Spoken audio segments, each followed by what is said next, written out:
Great. How are you finding the weather at the moment, Joe? Are you enjoying the cold or Damp. not? You don't like Well, it's it? not particularly cold at the moment, but it's kind of damp, It is don't you think? damp, yeah. It hasn't been too bad. It's a bit weird for June. It is a bit weird for June. Yeah, I'm worried that winter's over though already in Queensland, you know? Yeah, I heard there was more polar vortex on the way. But maybe it's just down south. What? I don't know what a polar vortex is. Is that Well, you know embarrassing? when it was really cold a couple of weeks ago? Yeah. That was a polar vortex. Oh, okay. Apparently. Sounds like a science fiction idea, the polar vortex. Yeah, it just means it's really cold. Well, I enjoy the cold. Hey, welcome everybody as we stream into the Ben's Book Club event for June. We'll get underway very shortly, but just as the very first thing we do, as for those of you who are new to Ben's Book Club, just say hello in the chat box, in the webinar chat, and just where you're from. It's just really fun to see, especially for Joanna as well, to just see how many people are reading her book all around Australia, and of course, Randy from New York. We've got Adelaide. Hi, Ian. Welcome, Ian. Um, we've got all these people. Penny from Perth. Hi, Penny. Hi, Jasmine.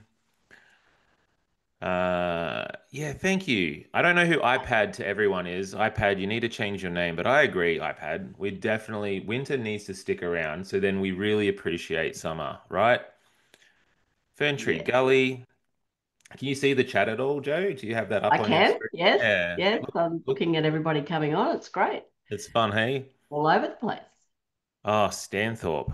Yeah. Yarrambat. Where's that? Yarrambat.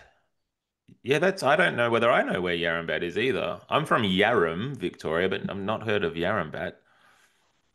Harvey Bay.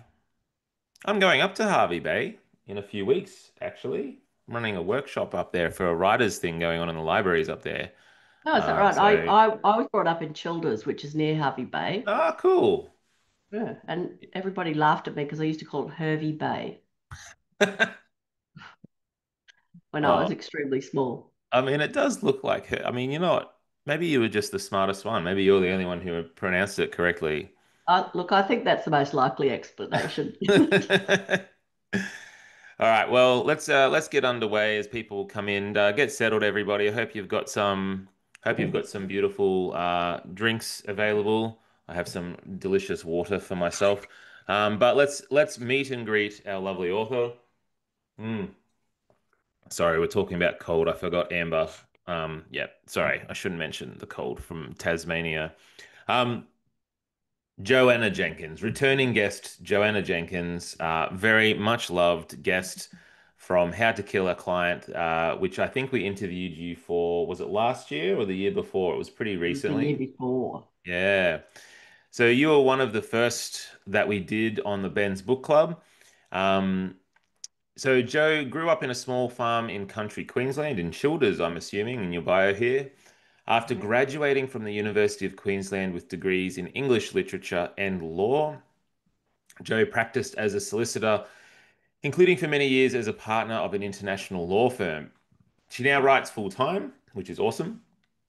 Married with three sons, Joanna lives in Brisbane, and her debut novel, How to Kill a Client, was published in 2023. And we are gathered here today to read The Bluff. Hopefully, we've all read The Bluff because we will be talking about The Bluff in great detail. This is a book club, but I'll give warnings before we get into spoilers. So, can we give a clap in? I don't know how we do virtual claps. Woo! But Well, yeah, thanks for Joe, having welcome me, Ben. back. Thanks for having Sorry. me. I love being interviewed by Ben. Oh, that's lovely. My favorite Well, interview. I just realized just as we were logging in that you were a part of the very first live Ben's Book Club. Is that right?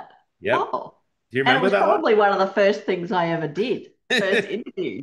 Do you remember the live one though, where we had the dinner and then we had the three different authors? You're on the Oh, panel there. yeah. Yeah, Yeah, with that was Michael great. Trant.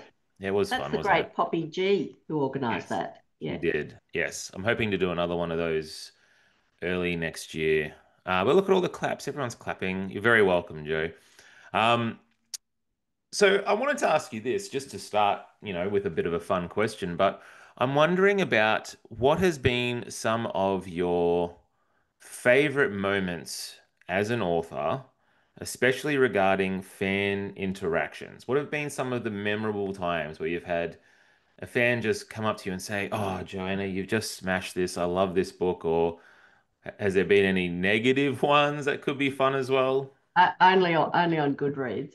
No, no. I do I do a lot of law firm events, and I love it when a law firm will have a client event for the novel How to Kill a Client.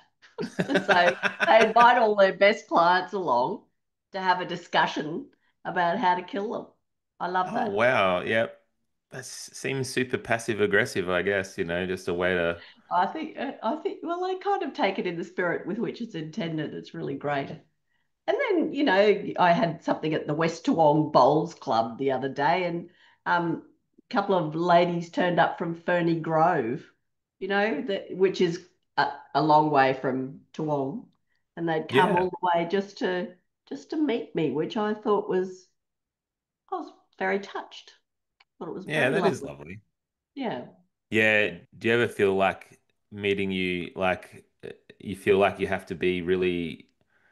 It's a strange feeling, isn't it, to have a person actually want to speak to you?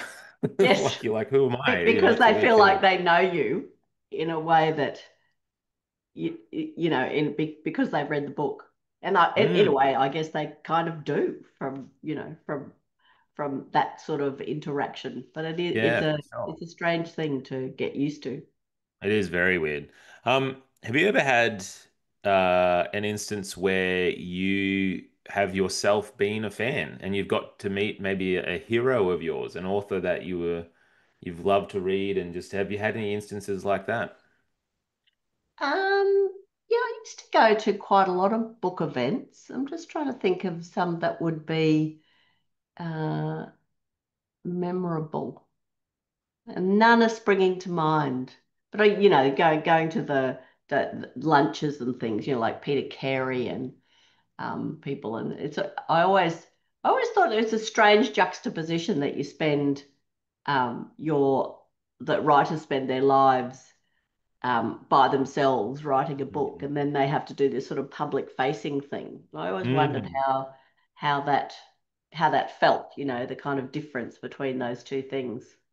And I yeah. have to say, it Do feels you quite do you good. find, I mean, because yeah, you're you're a bit practiced at it now, but were you a natural just straight away, just all sort of Oh no. public into no?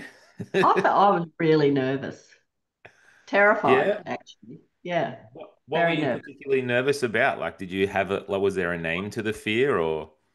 I was worried about that having to reveal myself because as a lawyer, I'd done a fair bit of public speaking, but I was always talking about other things, the law.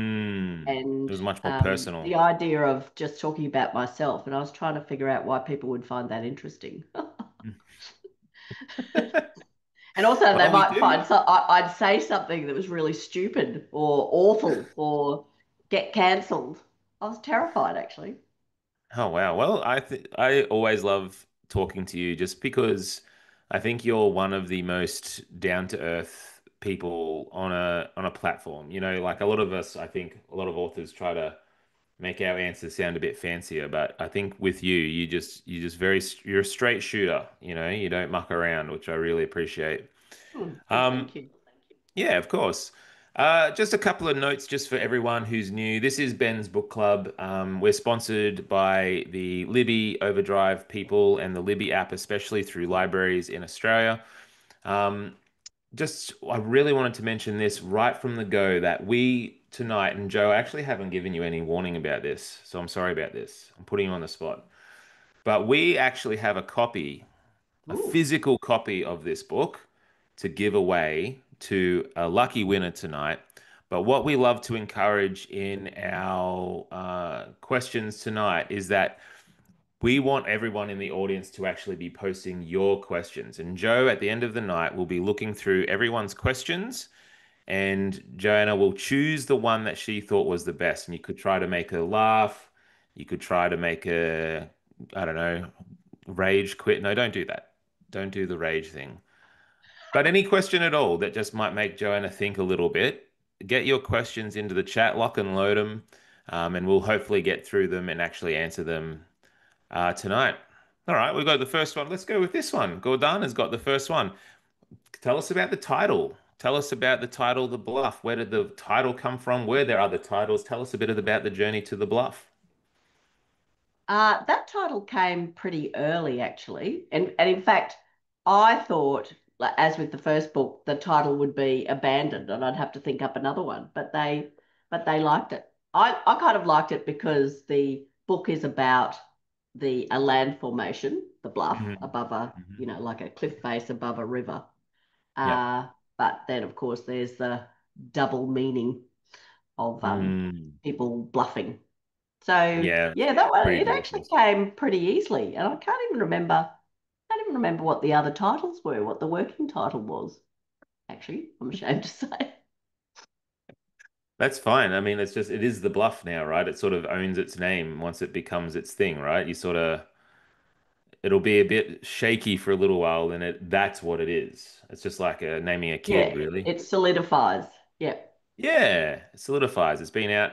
How long has it been out for now, too? It's been 6 months-ish? 4 months. 4 months. So it's still pretty new. It was Still pretty, March. Yeah. yeah, right. Um,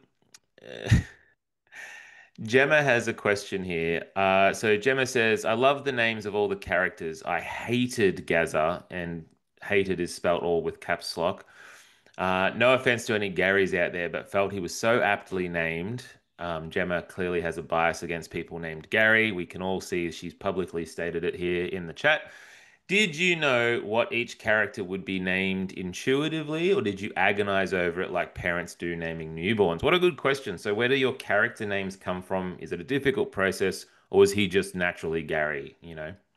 Um, I spend quite a bit of time kind of honing as I'm honing the characters, I'm honing their names. So Mm. I am a prolific user of Global Replace or Project Replace, where I Yep. change the name from, one thing to another. Yep. I must say Gaza did acquire his name quite early. That was Mm. because it does actually encapsulate a particular and no offense to anybody called Gaza, but it did encapsulate a particular kind Yeah, of we got person that I wanted to capture. Um, some Gary but bias in it the took chat. Evie had a lot of names, so it took me a long time to get to Evie. Yeah, right. Dash has two names in the book, so he has Dash, which is his nickname, and Wayne. Mm. So, because I wanted him to have a kind of a, a fairly normal name in a country in the sort of country town where I was growing up, but then have a much more exotic nickname, which kind of again summarizes that character, I think. Yeah. That he Yeah. has that he has, one he has a different side to him. Mm. That he's sort of always trying to be more glamorous than he possibly is. Yeah, right. So you sort of do think about the impact of these names, but you don't go as far as to look like the meanings of names in a baby dictionary sort of thing. No, it's more about the vibe of the name. Yeah, I pay that. I do the Yeah, same thing. yeah. We're getting a lot of questions in here. Sorry, I'm just going through all of them. I'm trying to work Um, out how I bring up because I'm getting the questions as they come up, but how you I should be get able to the click a chat. There's a chat button. It should be able yeah, to, you should be able to I'm scroll doing up and that. Oh, down. there we go. There we Yep. go. So if any just pique your interest, just go ahead and you can answer any of them, Joe, but I'll read you this one. Um, so this question is really about how you go about structuring your book. So Steph is asking, do you start knowing the end already so you are a plotter? And if you are, have you ever changed mid-writing and surprised yourself with a different ending? So I Oh, guess we're talking well, about, yeah, structure and yeah. plot. Yeah, well, see, for this book, this is my second book, as you know, and the second book's always tricky, although I am discovering so is the third one. But the second book's always tricky because it's always hard to follow up the first one. But I thought I'll just punch out a quick book. I had this really cute plot point, and the plot was that a character who ended up being Evie Yep. was dead but kept alive on Facebook. Um, and that plot uh, uh, and was the one that I sold to Allen and Unwin, and the Mm. one that was in the penultimate draft of the book. And then the editor said that it's too obvious. That once you figure out, like it was quite twisty that it turned out that she was dead, and that Yeah. she, that because she'd been kept alive on Facebook. But Right. once you knew that she was dead, then there was nothing else to find out because it was obvious that the people who had killed Mm. her were the people who were keeping her alive on Facebook. So that must have been the people who had access to her page. And I just Yeah. didn't, I thought, oh, that's a good point, but I just didn't know how to fix it. So I Mm. thought, oh, and so I worried about it for a week or two, and then I thought I'm just going to have to change the victim, and I'm going to have to change the perpetrator. So so Oh, there so was you this changed the major, plot. major that's right, this major plot change Wow. just before in the final draft. So Wow. That is yeah, crazy. And so the question was more about getting halfway and then changing, but you had written a whole thing and done drafts I'd and written the whole drafts thing and many times actually. I'd done several wow. drafts. And but by then, like it does sound like a very major thing, but by Mm. then a major change, and it was, but it wasn't as major as it sounded because by then I had the characters. Like I always find the most difficult thing is bringing out the characters. It feels like, you kind of Mm. almost have to discover the characters, like they exist, and you have to kind of pull them out of the of a Yeah. hat. And Yeah. by that time, I had the characters all kind of bedded down, and so changing, and so I didn't actually have to change much by way of the actual writing in the book, Yeah. except for the key scenes of um, you know the death and the people who just the Wow. identifying the person who did it, which I know It's sounds like a pretty. lot, but actually No, if you yeah. Well, I was just gonna say it doesn't feel like you can't see the surgery, like you can't see the no. scars there on the book. It feels like the way it's supposed to be naturally. Yeah. And I think it probably was the way it was supposed to be. I do have Sometimes this I do have this kind of idea that you're kind of digging away trying to find what the actual book is. 100. That's exactly how I think of it too. Yeah, Yeah. 100%. Can I ask you this? Do you ever feel, this is a weird question perhaps, but do you ever feel trapped in genre? As in, you are a writer of these well, sort of procedural, but lawyer character thrillers, mysteries, do you ever feel like you don't want to write this sort of style, or are you really happy and just loving this particular avenue that you've created for yourself? Look, it's a structure. So it's a structure. So I I'm kind of old, and I noticed there was a question about coming to writing late in life, and I kind of think it's pointless.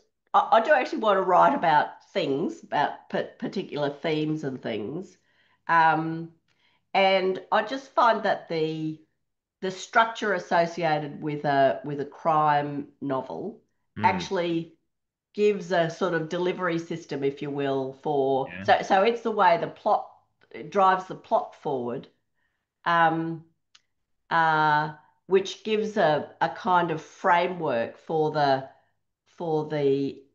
readers to be sort of turning the pages, Hmm. while at the same time you can, with the characters and the sort of setting, you can explore sort of bigger themes. Hmm. So I actually don't mind it. I quite like the the the safety and the challenge of Yeah. using that sort of structure to to to get to deal with the other things that I actually want to write about. Hmm. And speaking of that, did you have any, concrete themes or questions that you were writing to when you were writing this particular novel? If you're talking about structuring things along and having them like the genre tropes to hang them off of, what were you most interested in exploring in the Bluff? Well, I wanted to explore a country town, and so the process went country town. who would the characters be? And then Mm. once the characters take shape, the themes come out of the characters. So there was a question before about did I speak to Aboriginal people, for Hmm. example, talk about the characters of Troy and Rita, and I know quite lots of people who are Aboriginal. I didn't actually go to them and say, "Oh, I want to draw on your experience as an Aboriginal person and put it in my book," because I kind of thought Yeah. that wasn't a very nice thing to do to someone. Mm. But so we did have a sensitivity read by a lovely person who did a really lovely sensitivity read. So I did Oh, that's that good. later. But so I guess the themes. So really, it was about country Australia, Yeah. relationship with land, which arose out of the fact that it's country Australia, and then the other Mm. themes sort of came through as a consequence of the characters who were in the country town. Mm. Does that make sense? Yeah, yeah, no, that's good. And that really came across as well. Like I think the setting of the country town was one of the huge. I mean, I think the book's a real success, but that was one of the big successes of it was just how real it felt. I grew up in the country myself. I'd love to chat. There's a couple of questions that I want to bring up to you, particularly about Chandra. I hope I'm saying that correctly, but we've got Yeah. one from Tamsin here who said, I was surprised by the reviews on Goodreads because no one really talks about Chandra. I found her fascinating. She just seemed like such a contradiction. And then Amber also said, I ended up really loving Chandra by the end. She started off seeming like a bit of a stereotype and ended, in my opinion, as one of the most interesting, multifaceted characters in the story. Did you have any expectations as to how people would see her? And did you like who she, I mean, what do you think of her at the end of the day as well? Well, actually, that's actually quite an interesting point because she probably was a fairly cliched character when she first appeared in the book. She was just there as Roscoe's new love interest. So of course I Mhm. was quite disapproving of her. But but then but then as as the book progressed, I sort of warmed to her, and I was trying to think what obviously Chandra is a person who thinks deeply about her place in the world and spirituality. Mm, What sort of event might have caused her to really be so reflective and to be looking for answers like that? And that's when I came up with that sort of fairly traumatic event that she had mm, when she was a really very young woman. Yeah. So I grew to like her as well, although she was kind of a yeah. little bit scary in the end. Yeah. I do, yeah, yeah. I do feel like she was a character that you could really, and like you say, I love the way that you did this, where you do present us with the kind of the typical, almost like a mustache twirling kind of character, right? Well, not a literal mustache, but she Yeah, was I a know bit what you more, mean. Yeah, muhaha, I'm a spiritual widow, and yeah. um, but then you sort of gave shade to her so much so that she felt like a real person, and then you're like, oh, maybe I'm a bit quick to judge. I don't, you sort of turned it back on your readers, I feel. And myself. Uh, I turned it back on yeah, myself as well. yeah, see, that's interesting too. You write for yourself first, right? Um, got a couple of questions about the way you write, Joanna. I think we've got a lot of people in the chat and who are with us tonight who are probably writing their own novels. And so there's a lot of questions about your writing procedure. Do you have a set time? Do you have a cigarillo and a little scarf that you wear and a whiskey and how do you, If that's what they're only. called, right? Wouldn't it Those be weird. great? Wouldn't it be great if we could go back to the days where it was okay, you weren't going to die if you could sit having a cigarette? Wouldn't that be a great way to procrastinate? You get the little head spins to be so good. I think But there's probably some alas, I authors who do worry need about it. my health. I reckon it'd be really nice to sit down every day with a glass of whiskey, except I don't drink, Mm, glass of whiskey and a cigarette and got, the like Hemingway. those guys used to do in the 50s or Ernest Yeah. Hemingway used to do. The Good. Hemingway, you know, I'd he. really like that, but I'm much more boring than that. And What do you do? so I just sit down in front of my computer like this. So right where I am now, Uh-huh. put my hands in front of me, put them on the keyboard, and hope that something might come out. Sometimes it does, Yeah. sometimes it doesn't. Do you have do you have like a corkboard of a plan of attack, or do you have a time that you love to sort of write where you feel like the creative juices are really flowing? It's better in the morning when I'm Yeah. fresh. Yeah. Um, but corkboard, I only use the corkboard on Scrivener. I love Scrivener, which is There was this. a question Someone about asked the, about software. I yeah. absolutely love Scrivener. Yeah, So, same. yeah, it's good, isn't it? I love the way you Yeah, I can. felt like I had to strip it back out. Like there was a lot of stuff in there and it just felt Yes, cluttered. So that's once right. I deleted most of that stuff, the way it lays things out, I can see everything. I really love it. Yeah. And you can move scenes around. So you can have chapters and then Ah, scenes, and it's very easy to move around. yeah, Love it. it's so easy. And you can order things. I remember writing my first book, I was using Word, and then I had a scene where I added a hat or something like that, and it was such a Oh, nightmare to God. scroll through the chapters and make sure you add in a little thing about the hat. Clothing in books. Um, I just keeping track of stuff is hard sometimes, don't you think? Like making sure that the Yeah. people who carry a weapon still have that weapon later on, all those sorts of things. Yes. That's why the editors are so good with continuity issues. They're It's so great. necessary. Sorry, I'm Yes. just realizing that there's a lot of love for you in here, Joanna, which is lovely to see. Thank you so much for all your questions, guys. I'm doing my best. I And love then this also one. so My uncle was an author and TV presenter, and he used to drink a glass of whiskey on the rocks and a cigar at the end of each working day. I was thinking more at the beginning. That'd be quite good. no, but see, he knows he's done the right thing. He's set himself up with the reward at the end of the long day. If I Right. had the Yeah. reward at the start, there's no reason to work, right? Especially if you're on Um, TV. That probably wouldn't be yeah. great. I had a question up here. Oh, there's a lot of questions about Ruth. A lot of love for Ruth. People love Ruth. Can you talk about the idea of writing that Ruth would be the main protagonist in this story, and people want to know, we're going to keep seeing more of her in the future. Ruth's going to get another run. So Woohoo! there's the next book that should have finished months ago, but haven't. She's getting another run. Ruth's actually just a tool in the sense that in both books she has come into an existing Mm, environment. So in the mm, first book was a law firm. The second book, it's a country town. She doesn't really know anybody there, and so she can look at everybody with fresh eyes, and then yeah, try and figure out what's what's going on. yeah, And her rather dry kind of way of looking at the world, that sort of dry sense of humor, means that she has a very but she's also quite a nice person, so she tends mm, not to be too judgmental until yeah. she has to Okay, be. that.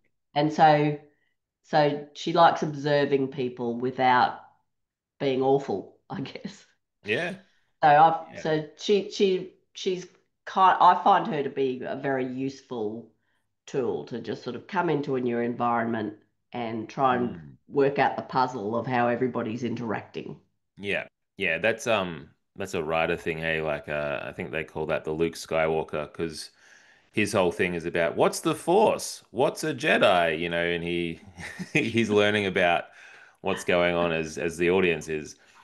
Um We've got Deanna here who has a great question. I'd love to hear your answer to this one. It was great that we were taken along and fed information to piece things together ourselves, but still remain intriguing. And then Deanna's asking, do you test this out on any family or friends to see if you're on the right track? That balance of too much, too little information can make the enjoyment of the reading such a different experience. Did you ever feel like you gave away too much? Did you have to strip things? Talk about that Yeah, process. I do a lot of drafts. I do get people to, friends to, and my long-suffering husband to read the drafts of my books. Um, although I've done it as I'm getting more confident, or as I'm getting more used to the kind of writing process, I'm Mm. relying on that less. Mm. But without a killer client, I was getting in fact, because it didn't get published for so long, I'd people would say, "Oh, can I read your book?" And I'd say, "Sure," without and just I was handing it around willy-nilly, Yeah. um, basically because I thought it would never get published. Uh, and so I did that a bit with the Bluff. I actually haven't done it with the third book yet. So, Yeah. Okay. Interesting. but one of the reasons why I do it is because I I I try to be very careful about not having people seem like real people that we know. You know, Oh. Yep. uh, people doubt that that's the case with me, but I actually do go to some lengths to try and make sure that, they are actually individual people who are unknown, who I have actually made up. Yeah. And so I get people to have a look at that just to make sure that I haven't made a mistake, there isn't some kind of Mm. something that I hadn't thought of. Oh, that's smart. That's a good idea. Hmm. Can I Uh, ask you this? Do you have you described just a little bit ago that you should have written this a few months ago. Are you stuck on the new thing? I mean, can you talk about it at all? You don't have to. I've been procrastinating. So I didn't write a word from November the 4th, 2024, which was Yep. just happened to be the day of the US election, I wonder to what happened then. about May or June, because Yeah. I was just it was like this thing that I just couldn't look away from Yeah, okay. what was happening with global politics. Hmm. And then I thought I've just got to get over this and get back into it. But I'm Well, still it's a much more peaceful time now. You're probably pretty chill. sorry, I'm Sorry. just recovering from influenza A, Oh, which okay, also okay. doesn't help the writing process. Yeah. But yes, if you make me laugh, I'll cough. Yeah. Oh, so sorry. Gemma, thank you for posting that. Let me just read this question. So we have a person named Twiggy who loved the book, found it so engaging, couldn't put it down. I have so many questions for the author, but sadly cannot make it to the book group tonight. And so we do post these chats onto YouTube after a little while. So Twiggy, hi in history. Twiggy, this is Hello. for you. Um, Oh, so yeah, this is a question that I actually had as well. I'm interested to know about the way she engaged with the sensitivity read and process feedback for the sexual assault content. Um, as a reader, I find it difficult to recommend knowing how confronting some of the content will be. I mean, that's an interesting thing as well. I had someone on the Facebook group, Nick Freeman wrote this on the group. She said, I'm actually a retired social worker who worked in the justice system, and the author, Joanna, you nailed these tougher topics, written with a great deal of sensitivity and thoughtfulness. So I was really wondering about those scenes because they are very confronting and very I mean, they should be confronting, right? I mean, that's the Yeah. point of it a little bit. But how did you go about crafting that, particularly on that word by word level, to get that tone just right? Well, the B character who just kind of she just appeared out of nowhere because I Mm, but I wanted to emphasize the vulnerability of a kid who, she's 18 and yeah. she is living with a mother who has probably what is a pretty serious psychiatric illness. But Mm, because the mother is so difficult to get along with, the people in the town skirt around her. And the consequence of that is that this poor kid, is left on her own to deal with it in yeah. circumstances where, at that age, she really wouldn't she really wouldn't understand, because if you're living with it every day, you don't really understand, I don't think, how strange your life is. You know that she would know that at some level people are avoiding her mum and her, Yeah. but she can't really put into context how strange her mother is and how difficult, because kids will normalize what's Yeah. happening in their lives, because Yep. that's what they've grown up with. And at the same time as I was writing it and kind of really feeling a lot of love for this child who felt very like in a really difficult place, Mm. but in a way that so she's trying to solve it herself without really having the tools to do it. So, Yeah. and she really wants to connect with people, but because she doesn't really have the tools, you know, the she she she doesn't have the experience to have the insight to understand who's good and who's bad in her life, and her attempts to reach out to people Yeah. are pretty clumsy, and she just ends up in this terrible situation. And Mm. I I must say I thought as I was writing it, I was thinking because what all I tried to do is put myself in the room and think, well, how is this going to play out? And I knew Yeah. that when she was in that house, we're talking spoilers here, people. Well, Mm. when she was in that house, I could see that it just wasn't going to go well. Yeah. And all I did was just step through it one scene at a time. So I was Yeah. thinking, okay, what would happen now? And so it was pretty horrifying.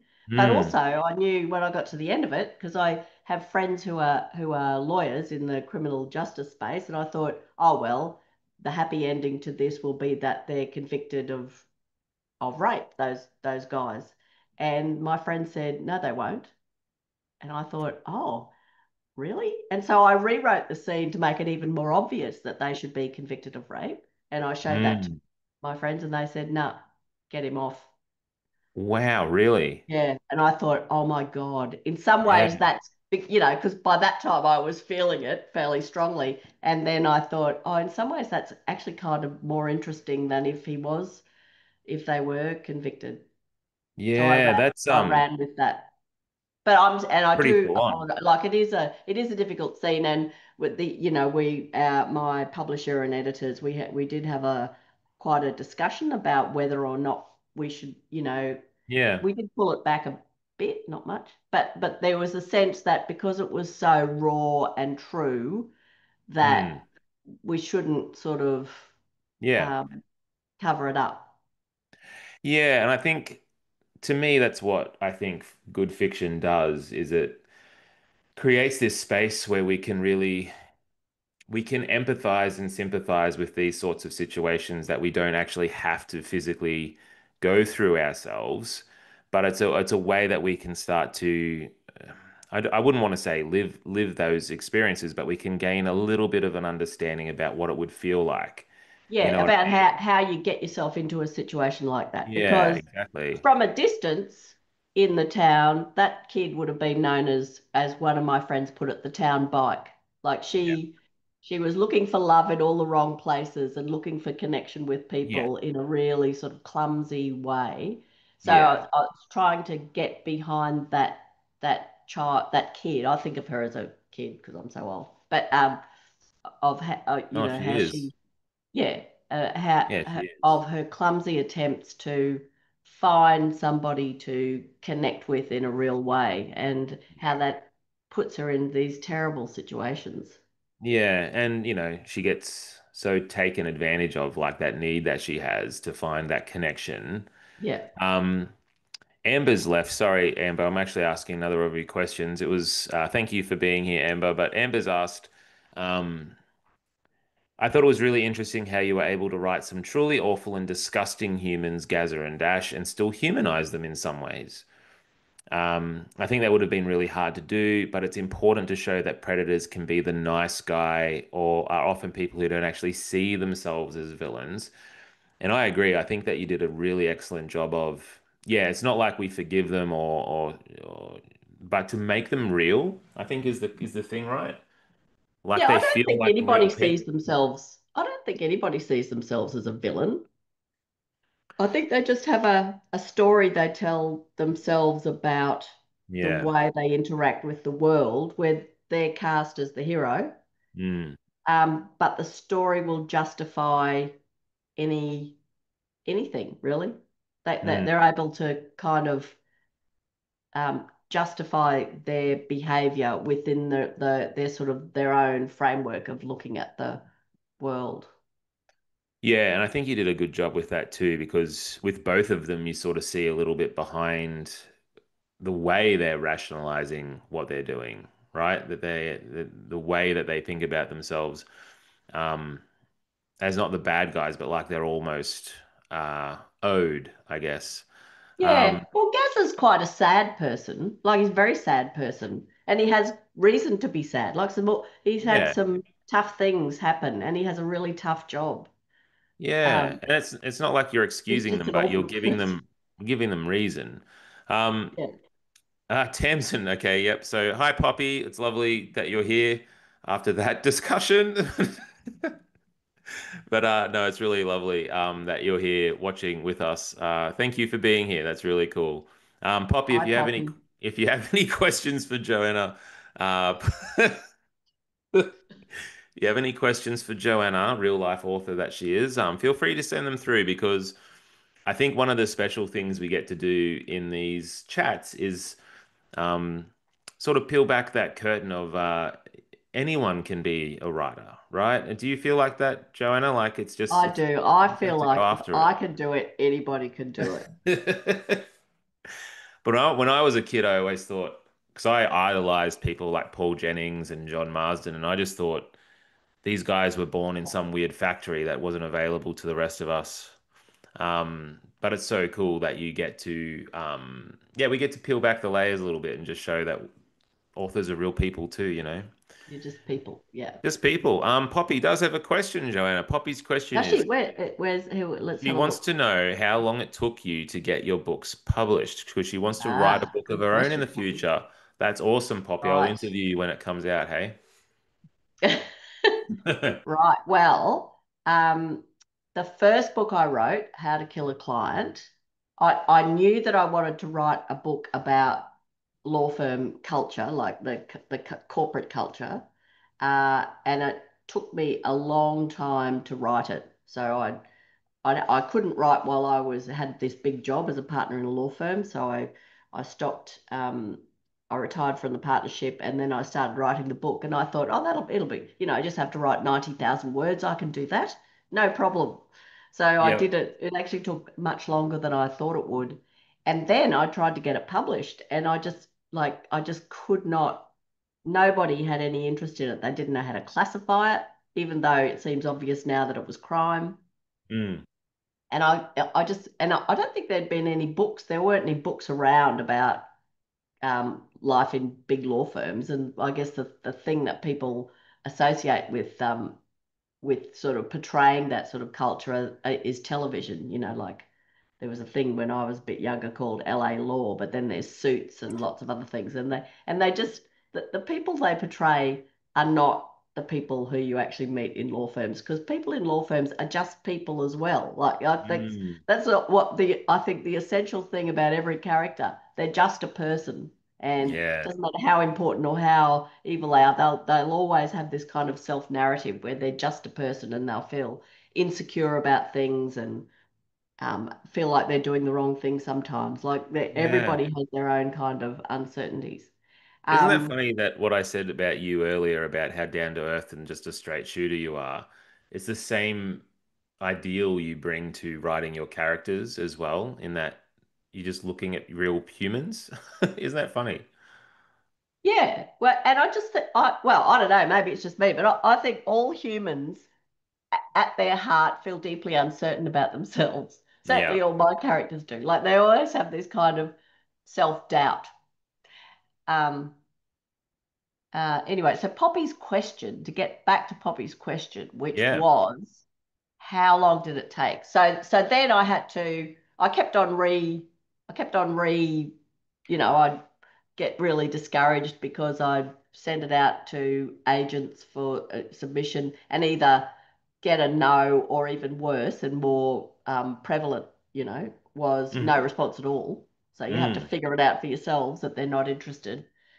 And then finally, um, I was talking to a friend. I'm going to have to paraphrase this for Poppy, but I was talking to a friend at the beach, And we met a third person, and the friend said, "Oh, this is Jo. She's written a book." And the person said to my friend Rory, who's a journalist, she said to him, "Oh, is it any good?" And Rory said, "Any book that commences with the line, 'Gavin was a not very nice person,' deserves to be published in my view." And I thought, oh, actually, that is quite a good first line. So I pulled it Yeah. out, gave it a bit of a zhuzh, a redraft, and then sent it off to Gabby Nair, our mutual agent, who um, who pressed snap straight away, pretty much. Wow. And then So this once that chance happened, it meeting was at the beach, easy to get published. But the that but chance that took 5 years, Poppy, 5 years, which to you would seem like an eternity. And actually it also did to me, even though I was much older than you at the time.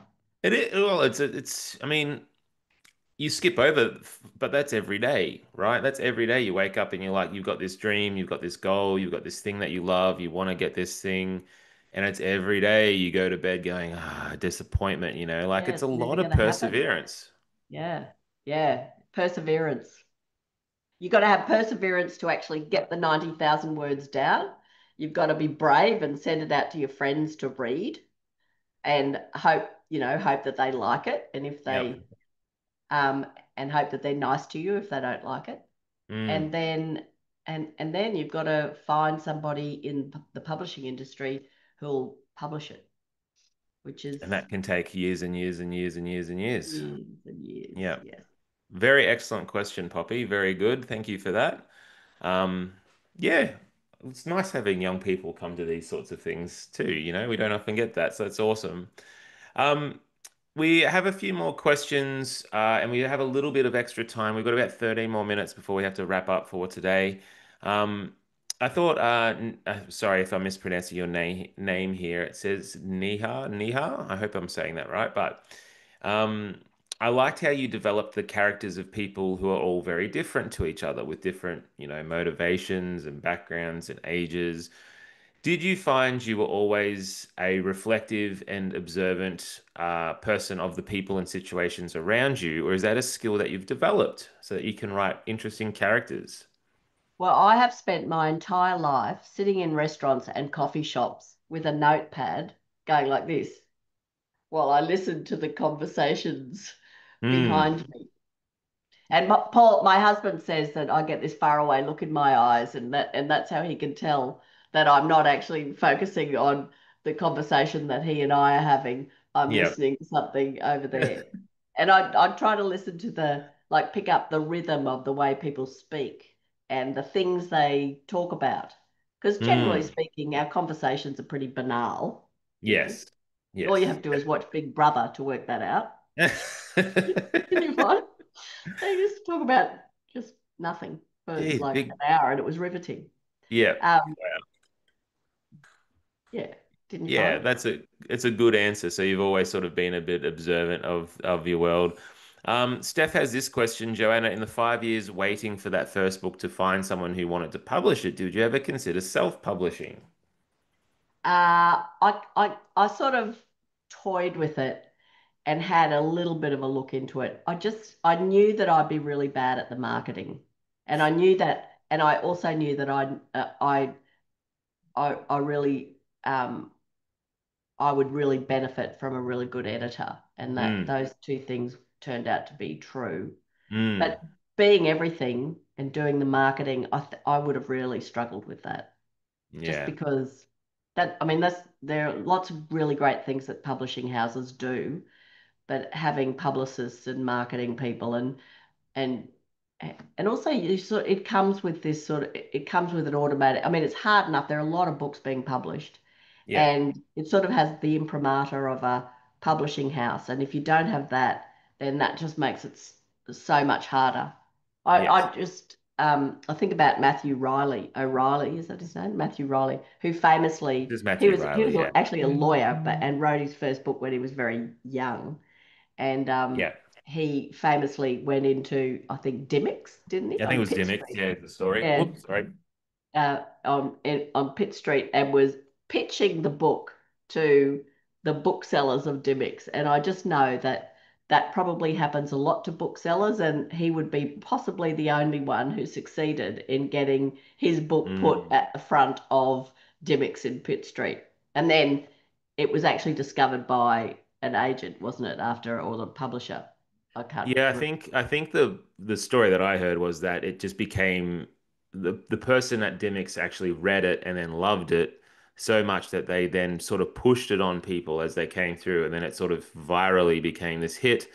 And then the publishers came in and sort of like, what is this book that's everywhere and everyone's talking about? So, um, unfortunately, a bit of a miracle story that doesn't happen that often. Um, can we talk about? And we've got a question here from. Let's just go with this one actually from the very lovely Ian. Ian asked this question: what are you reading at the moment? Are you reading books at the moment? Do you read a lot? Who are you enjoying at the moment? At the moment, people always say, at the moment, I'm reading the book about by the woman who uh, was worked for Facebook. I read a lot of non-fiction. You know, the Oh lady my, who worked, the girl, the New Zealand girl who worked for yeah, my Facebook. wife read that book. Careless People, it's called. Yeah, yeah, Lena Very good. read that book. She said it was really good. I read a lot of non-fiction. Uh, just because I did a degree in English literature Mm. and then started reading non-fiction about 20 years after I got out of university. And I do actually I do find it quite absorbing, uh, finding out what people do in real life, because sometimes it's completely astonishing and it's not Yeah. something that you would get away with in fiction. And I read a lot of books about what happens in corporate life, like things that go wrong in corporate life. Mm. And there's this Yeah, great right. woman called Gillian Tett, who's an anthropologist and also a journalist with the Financial Times. And she writes these really great books about how people behave in corporate life, but looks at it from the point of view of an anthropologist. You know, like looks at them as a kind of remote tribe. Yeah, like Jane Right. Goodall and the apes and things like that. That's pretty funny. Um, so we'll finish this with this last question before we'll get you to spend a little bit of time thinking about your favorite question of the evening to give away our book. But I'm wondering, Jonah, how do you picture and this is a weird question, but how do you picture your legacy? Like at the end of, yeah, well, you've got so many different writers and you've got so much bookshelf, but if I've got my Joanna Jenkins collection, I've got like 8 books that she's published and I've got this collection there. What does that collection stand for? What sort of is the space that you occupy in a person's mind and heart in Australia if they love your stuff? Uh, oh, that's a good question. Um, What do I you think hope? what do I what hope? Yeah, what do you hope for? Like, what's the dream that you have?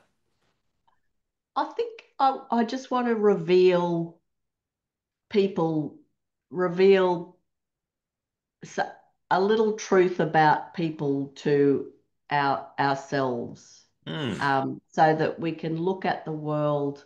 What I hope to achieve is that people will look at the world a little differently after they've read it. And for example, with a character like, because when we meet people, we form sort of very quick assumptions about them. Yes. Someone like B, for example, you form very quick assumptions about them. And I would just like people to kind of look behind the person, that sort of first impression they have of a person, and sort of try to pick apart what it is, what are their, what, how, what, why do they feel uncertain about the world? What has contributed to them feeling uncertain about the world? And what do Hmm. those uncertainties feel like? Like, what is Hmm. it that makes them human and real and vulnerable?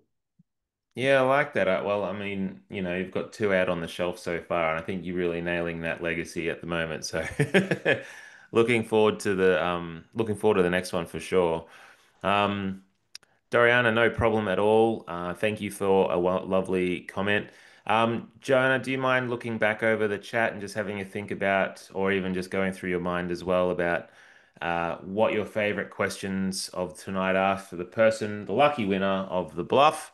Um, we'll talk about how we're going to get that to you once Joanna's decided. But while she's looking, if you're interested, guys, I'll post this up onto, sorry, give me a sec. Sending this to everyone. So in theory, let's see. It hasn't worked. Facebook.com/Ben's Book Club. I think that's the link. If it's not, please just type in Ben's Book Club. You should see my face. Go and join the Facebook group if this was your first journey tonight. We have a lovely community on there full of awesome people. We constantly are talking about books and just the things that we're enjoying in our monthly reads. But next month, we will be focusing on this one.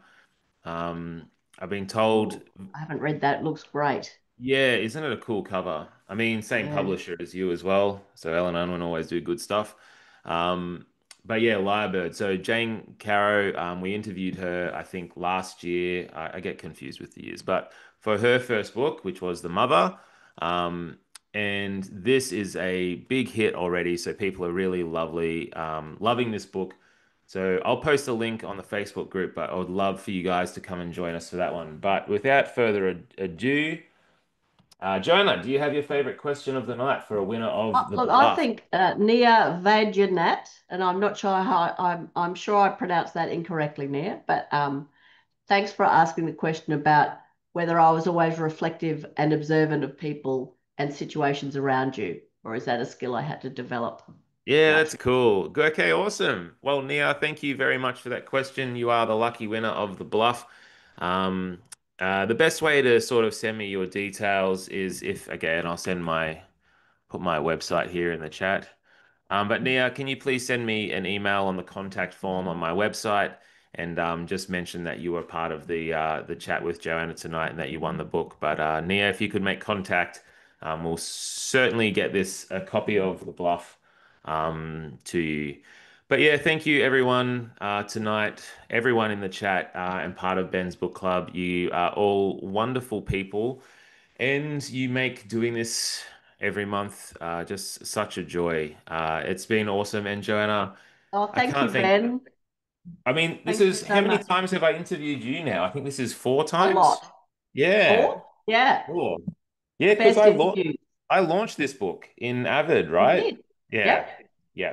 Really, it was an honor, and it's always lovely to talk to you. And yeah, look forward to when next we chat as well and when next we meet up. But other Yeah. than that, Hopefully it'll be your next book. yeah, yeah, well, we'll see. You can interview me for that one, hey? Okay. Yeah, sounds good. All right, thanks guys, thanks everyone, and we'll see you guys at the next chat. Thank you, All everyone. Thank you so much. right, bye. See ya. Yes.